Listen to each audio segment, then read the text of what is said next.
جب تو کسی کو ووٹ دیتا ہے تو کہتا ہے تیرے سیاہ سفید میں تیرے ساتھ ہوں، پھر کس طرح تو کہتا ہے کہ اس نے ظلم کیا میں موجود نہیں تھا؟ بڑا لوگوں نے برا بلا کہا نا، حکمرانوں نے ختم نبوت پہ یہ کر دیا وہ، تو میں کہتا ہوں وہ تو سارے ٹھیک ہے، غلط تھے تو ان کو ووٹ دینے والے انہوں نے کس مسجد میں آ کے توبہ کی؟ انہوں نے کہا آ کے اپنے نفل پڑھے اور کہا ہم سے غلطی ہو گئی ہم بھول گئے؟ وہ کدھر ہیں وہ لوگ جو ان کو سپورٹ کرتے ہیں؟ یہ خود آ جاتے ہیں۔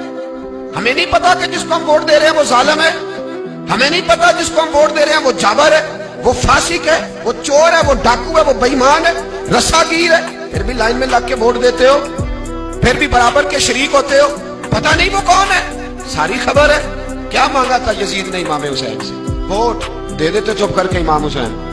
مسجد نبی میں بھی تو جمعہ پڑھاتے تھے، مسجد نبی میں جمعہ پڑھاتے تھے، مدینہ شریف میں مصطفیٰ کے جانشین تھے۔ یزید کہتا تھا جو آپ کہیں گے مل جائے گا، اور امام حسین نے فرمایا یہ نہیں ہو سکتا کہ میں مسجد نبی میں نماز پڑھاتا رہوں اور میرے نانا کی امت پر کوئی ظالم مسلط رہے، یہ نہیں ہو سکتا۔ ووٹ مانگتا تھا، ووٹ۔ تجھے ووٹ کی قدر کا نہیں پتا؟ امام حسین نے 18 سال کے نوجوان سے لے کر 6 مہینے تک کا علی اصغر قربان کر دیا پر ظالم کو ووٹ نہیں دیا۔ تیرا کیسے حوصلہ پڑتا ہے؟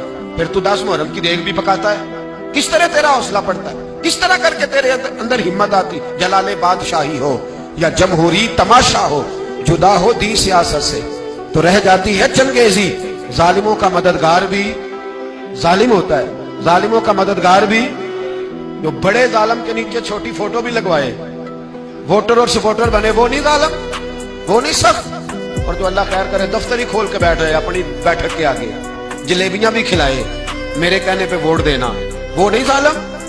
بچ گئے، باہر نکل گئے، نہیں جی نہیں ہم پاک صاحب ہیں، حکمران بڑے ظالم ہیں۔ نا تو بچ نہیں سکتا، تو برابر کا شریک ہے۔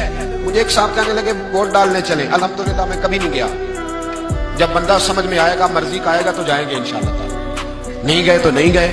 میں کہنا بڑی کھلی بات کر رہا ہوں، میں بھی تو مسجد کا مولوی ہوں نا، میں بھی یہ خانقاہ کا مسند نشین ہوں، کھلی بات نہیں جاتے بھئی ہم ایسے ہی ہے، کوئی جس کا جو دل کرے گا ہمیں ہانک کے لے جائے گا، ہماری بنیاد بھی ہے، ہمارا وقار بھی ہے، ہم رسول اللہ کے نام لینے والے ہیں، ایسے ہی جس کا دل کرے آگے لگا کے لے جائے، کیا مطلب ہوا اس بات؟ نہیں گیا۔ ایک صاحب کہنے لگے ووٹ قوم کی امانت ہے تو امانت ضائع نہیں کرنی چاہیے۔ میں نے کہا ضائع نہیں کرنی چاہیے پر بے ایمان کو بھی امانت نہیں دینی چاہیے ورنہ زیادہ ضائع ہو جائے گی۔ امانت ہے تو بے ایمان کو امانت دے آئے، عجیب بات ہے بھائی، امانت کس کو دینی چاہیے؟